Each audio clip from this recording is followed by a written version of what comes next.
Hello everyone, welcome to our channel Uttam Kaksha. तो आज हम लोग पढ़ेंगे नंबर सिस्टम। हुआ था 1 का, हुआ था 2 का, हुआ था 3 का, हुआ था 4 का, हुआ था 5 का, 6 का, 7 का, 8 का, 9 का। अब यही इसी को बोलते हैं हिंदू अरबिक सिस्टम का डिजिट। हिंदू अरबिक सिस्टम का डिजिट टोटल 10 का, 0 से लेके 9 तक। अब इसी को मिला के हम लोग नंबर बनाते हैं। इसी को जोड़ देंगे। जैसे 12 लिखना है तो 1 2 करेंगे, 10 लिखना है 1 10 करेंगे, 500 लिखना है 500 करेंगे। दुनिया का जितना भी, वर्ल्ड का जितना भी नंबर है, सब यही डिजिट को मिलने से ही बनता है, कॉम्बिनेशन करने से बनता है। तो हमको ध्यान में रखना है कि हिंदू अरबिक सिस्टम में टोटल कितना डिजिट होता है? 10, 0 से लेकर 9 तक। और ये नंबर जो होता है डिनोटेड किया गया है ग्रुप ऑफ डिजिट, इसको क्या बोलते हैं? न्यूमरल्स। क्या बोलते हैं इसको? Numerals. Numeral. A number is denoted by a group of digit। जैसे ये तो डिजिट हुआ, सॉरी, ये तो अभी डिजिट हुआ। अब आपको न्यूमरल लिखना है। न्यूमरल तो जैसे 1 और 2, इसमें दो डिजिट हुआ, तो ये आप क्या हो गया? न्यूमरल। न्यूमरल जो होता है ग्रुप ऑफ डिजिट से बनता है। जब दो डिजिट को मिलाते हैं, दो या दो से अधिक भी, जितना भी डिजिट को मिलाएंगे तो क्या बनता है? न्यूमरल। जैसे कि हमको लिखना है न्यूमरल, जैसे 1 4 और 2, इसमें 2 क्या हो गया? 2 हो गया डिजिट, और 1 4 एक साथ है 14, तो ये कहलाएगा न्यूमरल। न्यूमरल का मतलब होता है ग्रुप ऑफ डिजिट्स। तो यहाँ से एक कॉन्सेप्ट क्लियर हो गया। अब नेक्स्ट हम लोग बढ़ते हैं। हम लोग के अंदर में आएगा वंस, जो कि हिंदी में इकाई कहते हैं। टेंस, टेंस मतलब दहाई कहते हैं। 100 मतलब सैकड़ा कहते हैं, हिंदी में बोला जाता है। लेकिन सीबीएसई वाले बच्चे जो इंग्लिश में पढ़ते हैं उनके लिए वंस, टेंस, 100, 1000, 10,000, लैक्स, 10 लैक्स, करोड़, 10 करोड़, इस टाइप का दिया गया प्लेस वैल्यू चार्ट। तो न्यूमरल को डिनोट करने के लिए हम लोग को क्या लेना पड़ता है? Place value chart. न्यूमरल को डिनोट करने के लिए हम लोग को क्या लेना पड़ता है? Place value chart. उसमें क्या आता है? Ones, tens, 100, 1000, 10,000, lakhs, 10 lakhs, crore, 10 crore. जैसे कि अब हमको लिखना है 5 2 8 9, तो पहले चार्ट बना लेंगे, प्लेस वैल्यू चार्ट। ये 9 होगा वंस, 8 आएगा टेंस में, 2 आएगा हंड्रेड्स में, 5 आएगा थाउजेंड्स। ये यहाँ पे पुट कर देंगे। इसी प्रकार आपको जितना भी नंबर दे तो सबका आप प्लेस वैल्यू चार्ट बता सकते हैं। जैसे कि अब हमको 5,20,679, अब इसी को वर्ड्स में लिखना है। तो क्या लिखेंगे? 5 लाख टू क्या है? 1000। 5 लाख तो 1000 10,000 में कितना है? 2 और 8। 1000 वाले कैटेगरी में क्या है? 2 और 8। लिखेंगे 5,28,679। तो ये वर्ड्स में लिखेंगे। इसे इसका लिखना है, तब लिखेंगे पहले लैक्स में कितना है? 43। लैक्स में 4 और 3, यानी 43 लाख 80,000। 1000 में 8 और 0 है तो 80,967, ऐसे लिखेंगे। तो ये सब एग्जांपल हो गया। अब नेक्स्ट, इससे पहले हम लोग ने प्लेस वैल्यू चार्ट को देखा था, तो अभी हम देख रहे हैं प्लेस वैल्यू। प्लेस वैल्यू क्या होता है और प्लेस वैल्यू क्या होता है? जैसे कि एग्जांपल में हम लिख रहे हैं 4 और 5, ठीक है? तो 4 और 5 में कौन पूछेगा? 5 का place value. Place value of 5, तो याद रख लीजिएगा प्लेस वैल्यू जो होता है कोई भी डिजिट का हमेशा वही डिजिट खुद होता है। मेरा प्लेस वैल्यू मैं खुद, 2 का प्लेस वैल्यू 2 खुद, 5 का प्लेस वैल्यू 5 खुद, 8 का प्लेस वैल्यू 8 खुद। तो यहाँ पर 5 का प्लेस वैल्यू क्या होगा? खुद 5 होगा। कोई भी नंबर का प्लेस वैल्यू वो नंबर खुद ही होता है। The place value of any digit is the digit itself. ये ध्यान में रखना है। प्लेस वैल्यू कोई भी डिजिट का खुद वही होता है। अब हम प्लेस वैल्यू निकालना है। जैसे कि हम देख रहे हैं 6871 6872 करके क्वेश्चन है, इसमें 6 का हमको प्लेस वैल्यू बताना है। तो सबसे पहले हम लोग क्या लिखेंगे? प्लेस वैल्यू हमको मान के 6 का बताना है, तो इसमें से हम लिखेंगे 6। 6 यहाँ पे है, ठीक है?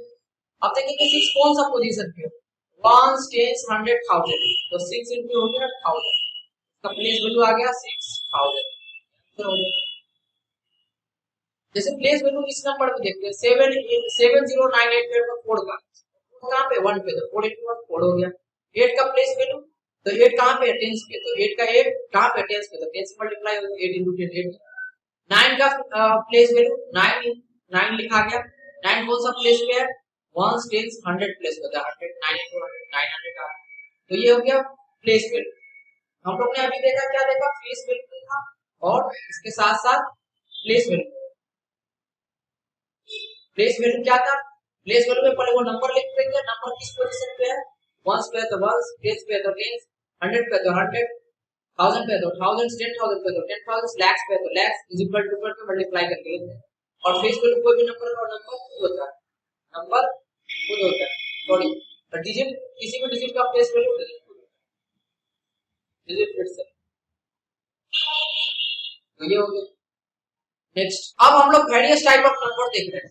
हम लोग बताया था कि जितना भी नंबर बनता है वो किससे यूज कर मिलकर बनता था, 0 1 2 3 4 5 6 7 8, ये सबको एक साथ कंबाइन करते थे, combination of digit is called number, तो नंबर बनता था। अब नंबर में अलग अलग टाइप का नंबर हो सकता है। नंबर में पहला है नेचुरल नंबर, तो जितना भी काउंटिंग नंबर है 1 से लेके इनफाइनाइट तक, तो ये क्या कहलाएगा, नेचुरल नंबर। तो नेचुरल नंबर को n से डिनोट करेंगे, और ये कहां से स्टार्ट होता है, 1 से स्टार्ट होता है, 1 2 3 4 5 कहां तक होता है, अप टू इंफिनिटी तक। तो होल नंबर क्या होता है, सबको पता होगा, जितना भी नंबर है काउंटिंग नंबर और उसके बीच उसके साथ में जीरो को अगर जोड़ दिया जाए, जैसे काउंटिंग नंबर क्या था 1 2 3 4 5 से लेकर इंफिनिटी तक, लेकिन अब इसके साथ पीछे में क्या आ गया, जीरो, जीरो साथ में हो गया, तो यह नेचुरल नंबर नहीं हो गया, अब क्या बन गया, होल नंबर। क्या बन गया, ये होल नंबर, यानी कि all counting numbers together with zero form whole number. Integer, integer में ये नंबर लाइन का नंबर लाइन, यहाँ पे जीरो हो गया, इस तरफ सारा निगेटिव है, यानी कि माइनस इंफिनिटी से लेके जीरो, और इस तरफ जीरो से लेके इंफिनिटी तक जितना भी वैल्यू होगा सब किसमें आएगा, इंटीजर। यानी इंटीजर में माइनस इंफिनिटी से लेके इंफिनिटी के बीच में जितना भी नंबर होता है इसके बीच में, तो सब क्या कहलाता है, इंटीजर। यानी set of all negative numbers and positive numbers with zero are called integer. जितना भी नेगेटिव नंबर होगा, पॉजिटिव नंबर होगा, जीरो साथ में सब मिलकर क्या बनता है, तो पॉजिटिव इंटीजर को हम लोग बोलते हैं 1 से लेके इंफिनिटी तक। पॉजिटिव इंटीजर क्या होता है, 1 से लेके 1 2 3 कहां तक, इंफिनिटी तक। नेगेटिव इंटीजर माइनस इंफिनिटी से लेके माइनस 1 तक, माइनस इंफिनिटी से लेके घटते घटते घटते घटते लास्ट में minus 1। Non negative, non negative करने का मतलब जो नेगेटिव नहीं, तो जीरो जो है नेगेटिव नंबर नहीं होता, तो जीरो से लेके इंफिनिटी तक कहलाएगा, नॉन से लेके इंफिनिटी तक। ये हो गया इवन नंबर। इवन नंबर सबको पता ही होगा, जितना भी काउंटिंग नंबर हो गया उसको डिवाइड करें, 200 पर डिवाइड हो गया वो कहलाएगा इवन नंबर। जैसे जीरो था, जीरो को 2 से डिवाइड करेंगे तो डिवाइड हो गया, जीरो आएगा, तो डिवाइड हो गया, यानी जीरो हो गया क्या, इवन नंबर। फिर 2 हो गया, 4 हो गया, 6 हो गया, 8 हो गया, डॉट डॉट डॉट ऐसे करेंगे अब तो इंफिनिटी तक इवन नंबर हो गया। ऑड नंबर जो 2 से डिवाइड नहीं, जैसे कि 1 क्या 2 से डिवाइड होगा, नहीं होगा, तो 3 2 से डिवाइड होगा, नहीं होगा, 5 2 से डिवाइड होगा, नहीं होगा, 6 2 से डिवाइड होगा, हो जाएगा, तो ये नहीं, लेकिन 7 हो जाएगा, फिर 9 हो जाएगा, ऐसे ऐसे करके कहां तक, अप टू इंफिनिटी। जो 2 से डिवाइड नहीं होगा वैसा काउंटिंग नंबर जो 2 से डिवाइड नहीं होगा। प्राइम नंबर, प्राइम नंबर जितना भी काउंटिंग नंबर, जितना भी काउंटिंग नंबर, तो उसका कंडीशन होता है, काउंटिंग नंबर का अगर हम लोग जो है डिवाइड करेंगे, फैक्टर निकालेंगे, फैक्टर में वो 1 होना चाहिए, फैक्टर उसका, और खुद वही होना चाहिए digit, and the number itself, and number itself. जैसे कि एग्जांपल में दो फैक्टर होता है, एक तो खुद होता है वो अपना, और एक होता है 1। जैसे कि एग्जांपल में 2 है, 2 का इसका दो ही फैक्टर हो गया, एक 1 होगा फैक्टर, एक और 2 ही होगा। 4 है, जैसे इसका फैक्टर 1 भी हो सकता है, 2 भी हो सकता है, 4 भी हो सकता है, इसका हमको नहीं चाहिए, केवल 1 होना चाहिए और खुद वो नंबर ही अपना फैक्टर होना चाहिए। यहाँ पर उसके अलावा भी आ गया, यानी ये नहीं होगा। यहाँ पर जितना भी प्राइम नंबर है, यहाँ से प्राइम नंबर स्टार्ट हो गया, 2 3 5 7 11 13 17 19 23 29 31 37 41 43 47 ये सब का केवल और केवल दो ही फैक्टर होता है, एक तो 1 फैक्टर होता है और एक नंबर खुद, एक तो खुद इटसेल्फ होता है। प्राइम नंबर के बाद देखेंगे कंपोजिट नंबर। कंपोजिट नंबर क्या होता है, जितना भी काउंटिंग नंबर जो कि प्राइम नहीं है उसको बोलेंगे कंपोजिट नंबर, लेकिन इसका डेफिनेशन होगा जिसके पास 2 से ज्यादा फैक्टर, जैसे कि 3, क्या 2 से ज्यादा फैक्टर है, 1 ही होगा और 3 होगा, यानी 3 कंपोजिट नंबर नहीं है, 2 से ज्यादा फैक्टर होगा। जैसे कि 4 का 1 भी फैक्टर है, 2 भी फैक्टर है और 4 भी फैक्टर है, तो इसका पास 2 से ज्यादा फैक्टर हो गया, यानी कंपोजिट नंबर हो गया। 6 1 भी हो गया, 2 भी हो गया, 3 भी हो गया, 6 भी हो गया, तो 2 से ज्यादा फैक्टर है, ये भी कंपोजिट नंबर, यानी जो भी नंबर का 2 से ज्यादा फैक्टर होगा वो कंपोजिट नंबर होगा। एग्जांपल में यहां सब लिखा हुआ है। अब को प्राइम नंबर को रिलेटिव प्राइम भी बोलते हैं। वैसा दो नंबर जिसका HCF 1 हो, जैसे कि दो नंबर ले लिया 2 और 2, इसका HCF निकालेंगे तो क्या आएगा, 1 आएगा। HCF निकालने आता है सबको, बच्चा को आता है, ये आ गया इसका HCF, क्या है 1, तो 2 3 का HCF 1 आया, तो कोई भी दो नंबर जिसका HCF 1 आएगा तो उसको बोलेंगे को प्राइम। जैसे 2 3 हो गया 8 9, इसी प्रकार बहुत सारा पेयर बन सकता है। ट्विन प्राइम, दो प्राइम नंबर, दो कंटिन्यू प्राइम नंबर और दोनों के बीच का डिफरेंस 2 होना चाहिए। जैसे कि 3 और 5 दो प्राइम नंबर है, दोनों के बीच का डिफरेंस कितना हो गया, 2। फिर हम ले सकते हैं 9 और 9 तो प्राइम नंबर होता ही नहीं, 11 और 13 ये हो सकता है, फिर 5 और 7 भी हो सकता है। ये दो प्राइम नंबर है, दोनों के बीच को घटाएंगे तो डिफरेंस कितना आएगा, 2। यहाँ भी घटाएंगे डिफरेंस कितना आएगा, 2।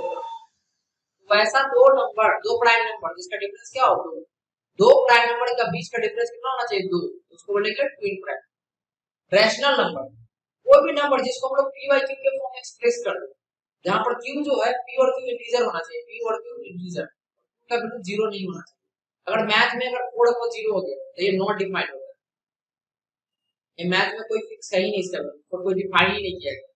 कभी भी डिनोमिनेटर पे 0 नहीं होना चाहिए, इसलिए लिखा जाता है q कभी 0 नहीं होगा। q अपन q में q क्या है, डिनोमिनेटर, तो लिखा रहता है कुछ समय definition q does not equals to 0, reason यही होता है q अगर 0 हो गया तो नॉट डिफाइंड होगा, इसलिए 0 नहीं होगा।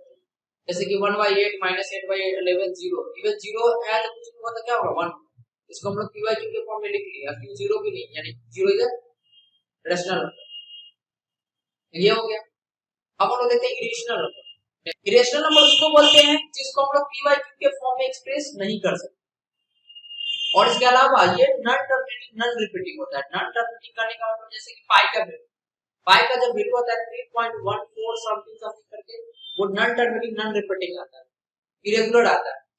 जैसे कि 3.14 समझाने के लिए ऐसे एग्जैक्ट वैल्यू नहीं आता होगा, मान लो 112 आता होगा, फिर 1 रैंडमली करके कुछ भी करके रिपीट हो रहा है, ना तो इतना टर्मिनेट हो रहा है और ना तो ये सही ढंग से रिपीट हो रहा है। जैसे कि एक ऐसे हो गया 3.444, तो ये एक तरह से टर्मिनेटिंग हो गया, non terminating, sorry non terminating repeating हो गया, नॉन टर्मिनेटिंग रिपीटिंग। लेकिन ये तो टर्मिनेट नहीं कर रहा है ना तो रिपीट कर रहा है, तो जो ना टर्मिनेट करता है ना रिपीट करता है उसको बोलते हैं नॉन टर्मिनेटिंग नॉन रिपीट। इस टाइप का नंबर जो रहता है वो क्या कहलाता है, इरेशनल।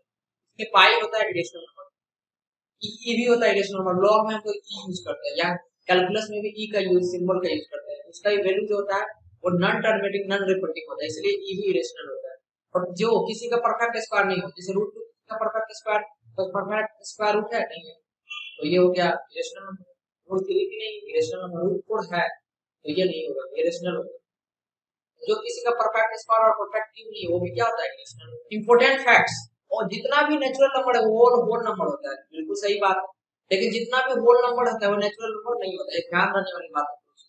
जितना भी नेचुरल नंबर होगा वो होल नंबर होगा, लेकिन जितना भी होल नंबर होगा वो नेचुरल नंबर नहीं होगा, क्योंकि इसमें क्या आ जाता है, जीरो, और जीरो नहीं होता, दैट्स व्हाई। ये हो गया इवन नंबर, और इवन नंबर को मिलाएंगे तो हमेशा इवन आएगा। 4 + 4 क्या आएगा 8, 2 + 4 क्या आएगा 6, यानी इवन को इवन के साथ ऐड करेंगे तो हमेशा इवन आएगा, सही बात है। और को और के साथ जोड़ेंगे तो हमेशा जो है इवन आएगा, इवन भी आ सकता है और भी आ सकता है, दोनों केस में। जैसे कि एग्जांपल हम इवन हम ऑड नंबर ले रहे हैं 1 और एक और नंबर है 7, 1 + 7 क्या आ गया 8, यानी ऑड प्लस ऑड जो है क्या बन गया, इवन। दो ऑड नंबर को जोड़े तो क्या बन गया, इवन। यहाँ दे दिया ऑड प्लस ऑड को जोड़ेंगे तो क्या आएगा, इवन नंबर। इसके बाद है इवन नंबर और ऑड नंबर। एक इवन नंबर ले लेते 4 और ऑड नंबर ले लिए 1, तो जोड़ते हैं तो क्या आ गया, ऑड। सही बात है, इवन नंबर ऑड नंबर को जोड़ेंगे तो ऑड नंबर आएगा। तीसरा even number minus even number, सही बात है, 4 - 2 even number minus even number, 4 भी इवन नंबर है, 2 भी इवन नंबर, घटाएंगे तो क्या आएगा, ये भी इवन आएगा, ये भी वैल्यू हो गई। फिर even minus even odd minus odd, जैसे कि ऑड नंबर हो गया, ऑड नंबर हो गया 3, 1 भी हो गया ऑड नंबर, दोनों को घटाएंगे तो 2 क्या आ गया, इवन। यानी ऑड माइनस ऑड क्या आएगा, इवन। ये भी वेरीफाइड हो गया, odd number minus odd number कर दिया। Even number minus odd number, जैसे कि इवन नंबर हो गया 8 और ऑड नंबर हो गया 5, इसको घटाएंगे तो क्या आया, ऑड। यानी इवन माइनस ऑड क्या आता है, ऑड। ये भी सही हो गया, even number minus odd number, odd number आ गया। तो ये सब सारा क्वेश्चन। फिर अगला है odd number minus even number, तो ऑड नंबर हो गया 8, इवन नंबर हो गया, सॉरी ऑड नंबर हो गया 7, इवन नंबर हो गया 2, घटाएंगे तो क्या है, ऑड। अगला है even number into even number equal to even number, 5 into sorry 5 तो ऑड हो गया, 2 इनटू 6 इक्वल टू 12, यानी इवन को इवन के साथ मल्टीप्लाई करेंगे तो इवन ही आएगा। और ऑड के साथ गुना करेंगे तो ऑड ही आता है। ऑड सॉरी 3 ऑड नंबर है और 5 भी ऑड नंबर है, 3 5 15 भी ऑड आएगा, यानी ऑड को ऑड के साथ मल्टीप्लाई करेंगे तो ऑड नंबर आएगा। इवन नंबर और ऑड नंबर को गुना करेंगे तो इवन आएगा। जैसे 5 हो गया ऑड नंबर और 2 हो गया इवन, दोनों को गुना किया तो क्या आ गया, इवन। एग्जांपल में और भी कोई सोच लेते, जैसे 10 हो गया इवन नंबर और ऑड नंबर हम कोई ले लेते, ऑड नंबर जैसे हो गया 7, तो 10 7 70 ये क्या गई, यानी कि ये वाला पॉइंट वो वैल्यू। सबसे छोटा प्राइम नंबर क्या होता है, 2 ऐसा प्राइम नंबर है जो कि इवन भी है, तो बोलना है the only even prime number is 2। केवल ओनली इवन भी होना चाहिए और प्राइम भी होना चाहिए, और इवन भी होना चाहिए और प्राइम भी होना चाहिए, केवल और एक ही नंबर होता है जो कि 2 होता है। पहला और प्राइम नंबर क्या आएगा, 3, सही बात। उसके बाद 1 एक यूनिक नंबर होता है जो ना तो प्राइम होता है ना कि कंपोजिट होता है, ये एक्सेप्शन होता है। 1 ना तो प्राइम नंबर है ना तो कंपोजिट नंबर। सबसे छोटा कंपोजिट नंबर कौन सा होता है, 4। The least composite odd number क्या आता है, 9। कम ऑड नंबर मतलब 0 से 5